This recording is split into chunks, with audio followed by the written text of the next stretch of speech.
What's going on, legends? Okay, we have a video today. I was thinking about it a lot. We spend a lot of time at work. Can you be your authentic self at work? We're about to find out through this TED Talk right now. I like TED Talks. All right, how many of you have ever been in a meeting or giving a presentation and you were nervous, but you were pretending not to be? All of us, right? So my talk here today is on bringing your whole self to work, and I thought I'd start by sharing a time, one of the many times that I was nervous, but I was pretending not to be. It was actually a few years back, and I was in a meeting with my publisher, and I was pitching an idea for what I was hoping was going to be my second book. My first book had come out about a year earlier. It was about appreciation, and I was in the meeting, and I was excited, but I was a little nervous, right? And I was meeting with the team and people who'd worked on my first book, but there was someone in the meeting who I hadn't met before, and that was actually the president of the publishing company. They invited her to the meeting, so that was kind of a good sign, but I was, as you can imagine, I was a little intimidated by the fact that she was there. So you know how when sometimes you start a presentation or a meeting, you're a little nervous at first, and then you kind of get into it, and that kind of goes away? Yeah, that wasn't happening, right? And I mean, it was like my stress was getting worse and worse, and it wasn't like I was completely, messing it up, but a few minutes in, I was just frustrated. I was sort of like fighting with myself. I was saying the things I wanted to say, but it just didn't feel right. So I stopped, and I looked right at the president. Her name's Deborah, and I said, Deborah, listen, it's an honor to meet you. I appreciate that you're here at the meeting, but I noticed that I'm feeling really nervous, and that I'm trying really hard to impress you. Can I stop doing that now and just be myself? We are so hung up at work in doing the right thing and trying to, either not get in trouble or do the right thing to get a promotion. I don't do that very much, personally. I like who I am, right? So I think the first step is, I know that I like who I am. So why would I want to change that? So that's the first thing. The second thing is being in one of those really stressful situations where you have to act professional. You have to almost act in a way that is acceptable for them. And you forget that you like yourself. Oh, I don't know if you like yourself. I like myself. I like myself a lot. I want you to like yourself first, 100%. I want you to know who you are and then like who you are. And then remember that you like yourself when you're in those situations. I tend to be quite direct in how I talk to people. I find it hilarious for me. Some people also find it hilarious. Some people don't find it hilarious, let me tell you that much. But for the most part, people kind of just get on with it and accept me. But that's me. I can't say that for everybody. Everyone's a bit different. So I always say, like yourself, find who you are, like yourself, and then kind of remember that. And the conversation ended up going well. They decided that they wanted to publish the book, which I was excited about. Ironically, the book was all about authenticity. It's called Be Yourself, Everyone Else Is Already Taken. Sometimes we teach best what we most need to learn, right? But what's interesting is for the last 15 years, I've been traveling around here in the US and now around the world talking about things like appreciation, authenticity, compassion, in the context of leadership and teamwork and success in the business world. And these are pretty simple concepts. They're universal. But fundamentally, what my work is all about and what I've seen over the last 15 years, both for individuals in a variety of different environments of working, and also for organizations, particularly in the 21st century, that what it really takes for us to be fulfilled and successful is an ability to bring our whole selves to work. I don't think I agree with him about all that bringing the whole self to work, to be honest with you. Okay, so in every different environment, I believe you are a certain way, okay? So if I'm with my grandma and I'm with my mum or I'm with my friends, very, very different way of being. If the environment somewhat changes me, I'm still being me. I'm not being fake. I'm not being, they call me a Gemini. I got two faces. I don't have two faces. I'm being myself. I'm just slightly showing this part of myself or this part of myself. And the same applies for work. I'm showing a certain part of myself for work. All the people you work with are just people, you don't choose to be with them. You're just stuck with them day in, day out. Some people spend 12 hours a day with all these people and they get to know, and sometimes you don't like them, and sometimes you like them. Maybe you like them. Lucky. Sometimes you don't like them. So you have to implore certain skills or tactics or ways of being. You cannot be your whole self in an environment where you don't even like that brother. I mean, I don't like that guy. I don't want to be around him. Why would I be myself if I don't like this person? Can you be your whole self? No, you bring the version of you that you like to work. Let's see what he's got to say about authenticity and be your whole self to work. Whole self. I can't even be my whole self with my own mum.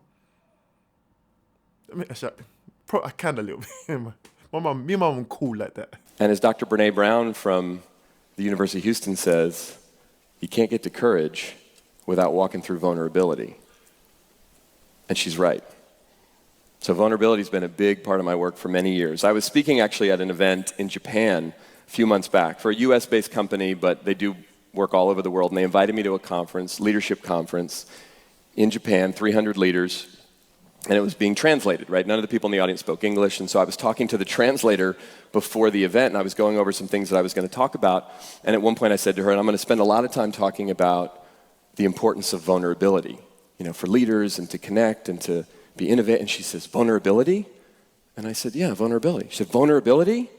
I said, yeah, vulnerability. She said, there's no word for that in Japanese. Now, I don't know much about Japanese, so I was like, really? She said, well, there is a word, but it's a bad word. I said, you mean like a swear word? And she said, no, it's just bad. And I said, what does it mean? She said, oh, it means weakness. And I said, oh, no, it means the same thing in English. I said, or at least that's what we think it means. And then she looked at me and she said, why would you tell anyone to be vulnerable? And now I was getting a little scared. I'm like, well, I said to her, well, because my research and my experience shows me that vulnerability is the key driver in human trust and connection. That's true. Okay? Now, with vulnerability, it's a tricky one because, again, he said the word weakness. A lot of people will subscribe. Wait a minute. Like and subscribe to the channel. If we don't do it, wagwan, what's going to happen? There's a meteor. It's going to come down. It's going to hit me specifically. No one else, just me. One about the size of... What was I saying? Vulnerability. Vulnerability, he says, is the key driver to trust and kind of connection. I think it comes first, right? So if you feel like you can trust your, let's say your manager or your co-worker, that should drive vulnerability within you in order to deepen a kind of relationship. That doesn't mean to say that you got to be best friends and hang out and have a beer after work or anything like that. Just trust between co-workers, humans in this situation will definitely allow you to be more yourself within that environment. I think vulnerability gets a bad rep for feeling like a weakness. You have to do it correctly. You can't just be vulnerable every day looking at me, I'm vulnerable, let me just, you have to be vulnerable in the right time. And that comes with trust. So I guess he said it the other way around. I think it goes hand in hand. I ain't getting vulnerable with nobody if I don't trust them, okay? Forget it. I'm not having it. No. The translator who I talked to before comes running over to me and she goes, oh, I come here. Thank you for your presentation. She said, I get it now. I didn't understand it first, but now I get it. She said, vulnerability is not bad. It's just hard. I said, that's right. It's hard. It's hard to be vulnerable. We don't want to be vulnerable. It doesn't feel good. It's uncomfortable. It's scary. Vulnerability is hard because we've all experienced pain in our life.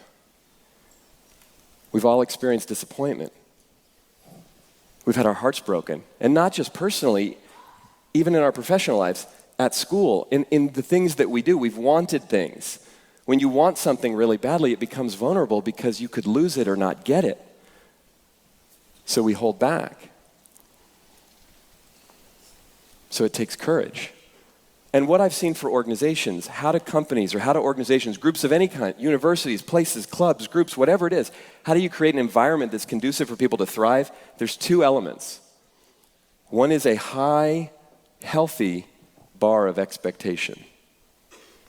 Healthy expectation, not perfection demand, not pressure, but high expectation, excellence. And the other part is high nurturance. So you expect a lot and you nurture a lot. at the same time, not one or the other. And most of us as individuals and in the groups that we're in have a tendency to fall on sort of one side or the other. And what's involved in nurturance? What has people feel nurtured?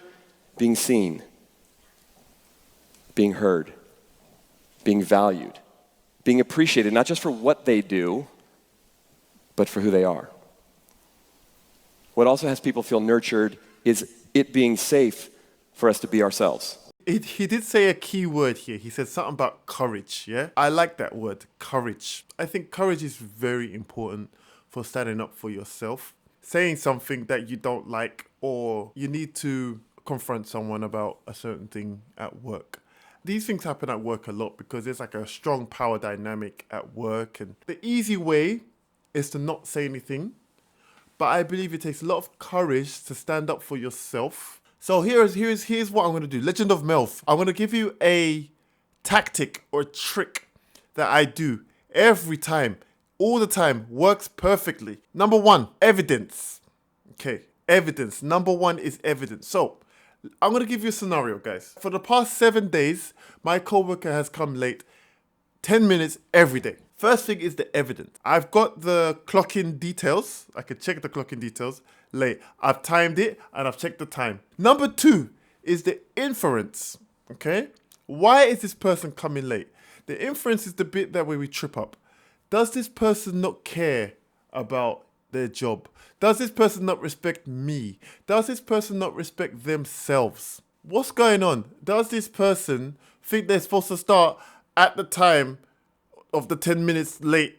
Or do they know they're 10 minutes late? Remove all that stuff. We don't know. All we have is the evidence that they are 10 minutes late. So inference, take as a grain of salt. We're all human. We're going to have the idea of why, but we don't know why. Number three, impact. What impact does it have?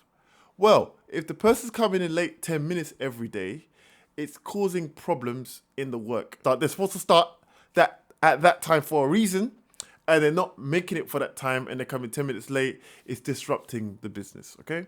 So you approach the person with the evidence and the impact. You remove the inference and ask them what's going on. Give the person some support. If that was me before, the inference would come up. Dog, what are you late for? Man, you don't like me or what? You don't like working here or what? You know what I mean? You go work somewhere else then. Not gonna work. It's not gonna work.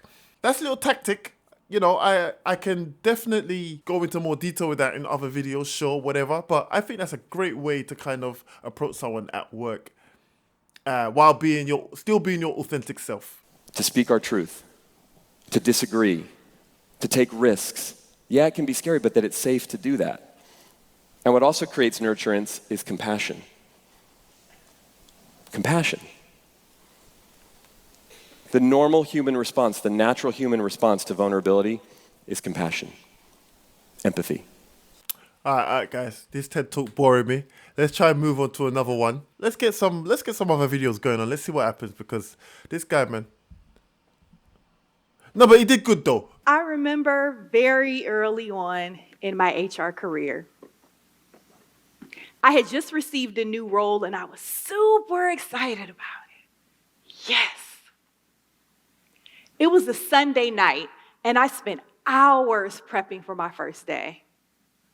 I picked the perfect outfit and made sure that my hair was neat and appropriate for the role. Or so I thought. My very first day on the job, the owner, whom I had not yet had the pleasure of meeting, says to me, "Oh, you're so pretty for a black girl. Oh, and you speak so well. You're going to fit right in here. What's that on your head? It's so exotic." My hair was in braids and pulled back into a neat bun. Would you mind just wearing it straight? It may be a bit distracting to our clients.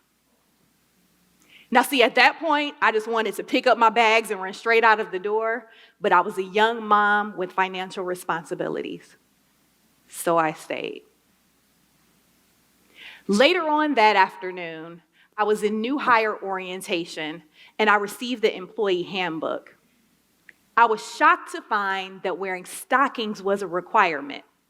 as well as wearing a skirt or a dress. This is problematic. Obviously, we're talking racism now. Can you still be your authentic self? Of course, but the difficulty has now increased. Okay, and I just want to mention that not everyone is gonna have it easy. I think the last video was a little bit too. Just be vulnerable. Just be yourself. And no. There's a difficulty here with being authentic at work versus who you are. You might not fit the status quo. For whatever reason, you're being yourself and you don't fit that stereotype, and everyone's looking at you like, oh, you don't fit. What? Leave me alone. Just leave me alone. Just leave me alone. Can I be myself, please? Can you just leave me alone? I'm just trying to do my shoelace. And then I know many people go through that. Leave me alone. Just leave me alone. You see, the thing that drew me to this organization was that their diversity statement read something like this: we appreciate different backgrounds, experiences, and perspectives. We seek talented individuals that are not afraid to bring their whole selves to work. It should have read, we appreciate different backgrounds, experiences, and perspectives. We seek talented individuals that are not afraid to bring their whole selves to work, only if it doesn't make us uncomfortable. Please leave your ethnic, cultural, and political views at home. Also, leave the feelings there as well. The rest of you is welcome. I used to feel like this in certain situations, certain environments. Like, for example, where I work, everyone's different. So I don't get to see that as often because like almost every person's from a different country. If the majority of people are of one, kind of race or gender, and you're the odd one out, I'm sure there's going to be much more of a challenge to deal with. I just want to extend my compassion to you as someone who may feel marginalized in that situation. Now, I could name a number of things that we can do in our own power, right? Within ourselves, what can we do to rectify that? First thing, again, courage is the key thing here. Courage can make you stand up against people that make you feel that way, and kind of change the culture of that to say, hey, I'm different, and that's fine, and people have to accept me. And if you don't accept me, then we're gonna have a bigger problem here. We're gonna have a big problem. You could go to HR. You could do what you want. You could do these things. And two, the courage, or two, I can't remember what it was, but the courage to find yourself in an environment that suits you. Now, that, again, not easier said than done. Easier said than done. You may have financial responsibilities. This lady here, she had children. However, if we can't be our authentic selves in this environment, maybe this environment is just not for you. That's okay. This environment does not work for your authentic self. Yeah? Listen, I'm not going to no English Defense League rally. It's not for me. Not for me. I'm not going. I don't want to be there. Why should I go there and try to change them? Leave. It's okay. It's all right, man. Peace out, guys. I don't think I'm supposed to be here. But they both require courage. You stand up to them if you want to change it, if you do like the environment, or you have to question the environment itself. While working in HR, I received a call from one of my business units. Hey, Crystal, we're having a problem with Joe. Joe used to be our top performer. However, he's now having problems at home with his spouse that are spilling over into the workplace. When I asked Joe what was wrong, Joe's response was, I'm not okay. What does that even mean? I would like a formal write-up, please. Now, my response was, wait a minute. Well, before we get into writing Joe up, have you just taken a moment out to listen to Joe, offer him some additional support? After all, we are a company that promotes bringing our whole selves to work. The manager's response was, we don't have time for this. We have quotas to fill. I need his head in the game while he's here. I want you to remember that you're not a number and you're still a person. And that person is still valid, right? I can go on and on about bringing your authentic self to work, it just needs to make sense, okay? Who you are, your environment, and within the rules of the company, they all need to make sense within that. If it don't make sense, we have to figure out how to change it or figure out how to get yourself out of that environment so that you can keep being your authentic self. Nobody wants to work in a place for 20 plus years and they can't be themselves. So you need to figure out how to do that. I always find myself in jobs where I can pretty much be myself within the boundaries of how I want to be at work. And I tell you something, if I can't be like that, I'm out of here. I'm having a great time at work. I'm having a fantastic time at work. Why? Because I'm being myself. So, what does bringing your whole self to work mean? It means the ability to be your true, authentic self, right?